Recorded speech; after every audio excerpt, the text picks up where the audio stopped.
Bismillahirrahmanirrahim. Assalamualaikum warahmatullahi wabarakatuh.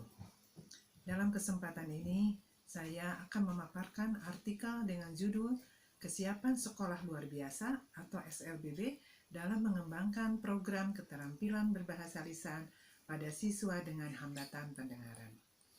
Artikel ini diangkat dari hasil penelitian yang dilakukan oleh tim peneliti yang terdiri dari saya sendiri, Dimas Diana Aprilia, Tati Hernawati, dan Dudi Gunawan dari Departemen Pendidikan Khusus Fakultas Ilmu Pendidikan UPI. Penelitian ini dilatar belakangi oleh kondisi yang ada di lapangan bahwa keberadaan SLBB sebagai institusi pendidikan bagi peserta didik dengan hambatan pendengaran belum siap membekali peserta didiknya dalam memiliki kemampuan berkomunikasi dengan baik, khususnya berkomunikasi menggunakan bahasa lisan. Indikasinya adalah terjadinya inkonsistensi guru dalam menerapkan proses pembelajaran bahasa dan proses berkomunikasi itu sendiri dengan peserta didiknya, serta masih terbatasnya program pembelajaran dalam mengembangkan berbahasa lisan. Sementara keterampilan berbahasa lisan merupakan prasyarat untuk berkomunikasi dan bersosialisasi dengan lingkungan masyarakat.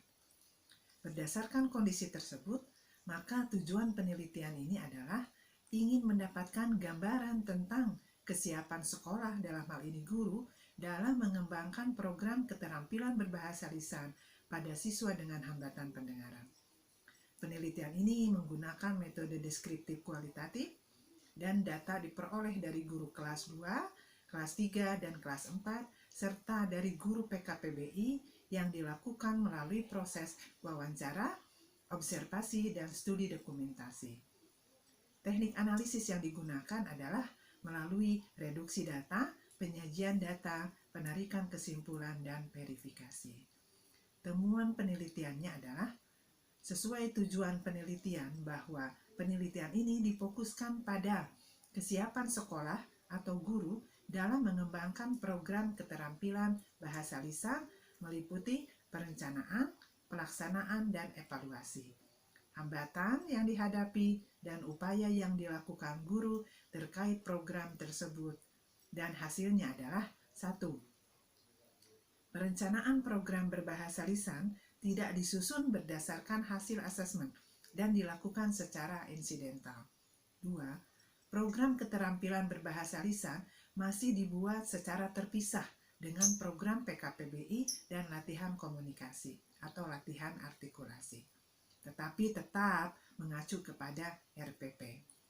3. Pembelajaran atau aktivitas percakapan sebagai dasar pengembangan komunikasi belum menjadi program yang menetap dan hanya diterapkan pada tema-tema tertentu saja. 4.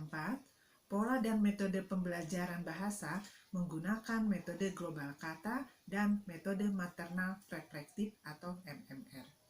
5.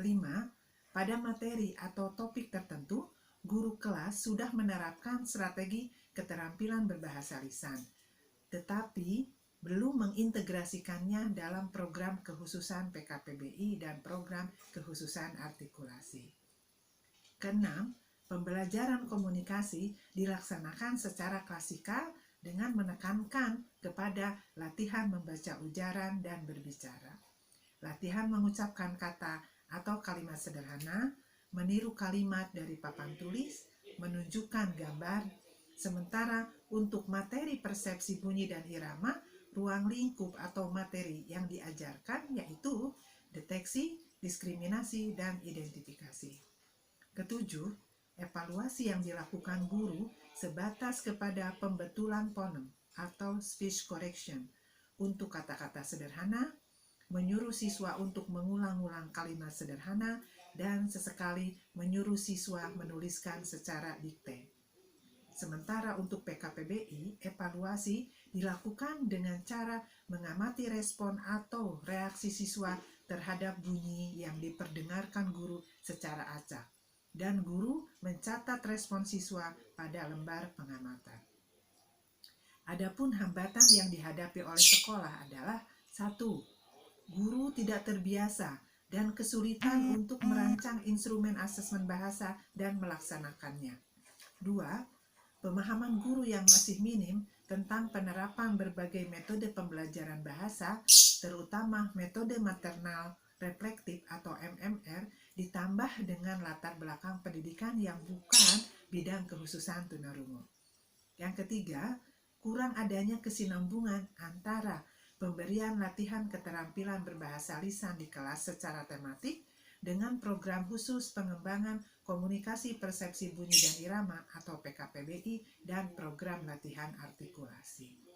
Keempat, terbatasnya guru yang memiliki keahlian PKPBI dan artikulasi dan kurang dioptimalkannya ruang PKPBI dan ruang artikulasi menjadikan kesulitan tersendiri bagi guru kelas untuk mengintegrasikan pembelajaran bahasa lisan dengan kedua program khusus tersebut. Kelima, guru PKPBI lebih fokus mengembangkan kepada latihan persepsi bunyi dibandingkan latihan komunikasi, sekalipun pembagian alokasi waktunya sudah diatur sedemikian rupa. Upaya yang dilakukan oleh sekolah adalah 1. Melakukan kerjasama kemitraan dengan peneliti dari lembaga lain, untuk melakukan pelatihan dan sosialisasi tentang program pengembangan bahasa dan komunikasi. Upaya yang kedua adalah memberi kesempatan kepada guru untuk mengikuti kegiatan BIMTEK PKPBI dan BIMTEK lainnya seperti pengembangan metode maternal reflektif atau MMR. Yang ketiga, memfasilitasi beberapa guru untuk menerapkan MMR melalui gerakan literasi sekolah sebagai alternatif dalam upaya penguatan peningkatan kemampuan berbahasa pada peserta didik. Keempat, menata dan memfungsikan kembali ruang PKPBI dan ruang artikulasi. Simpulannya adalah, sebagai suatu rangkaian dalam pengembangan program keterampilan berbahasa lisan yang dimulai dari kegiatan perencanaan, pelaksanaan, dan evaluasi, sekolah atau guru belum melaksanakannya secara sistematis, terstruktur, dan terintegrasi.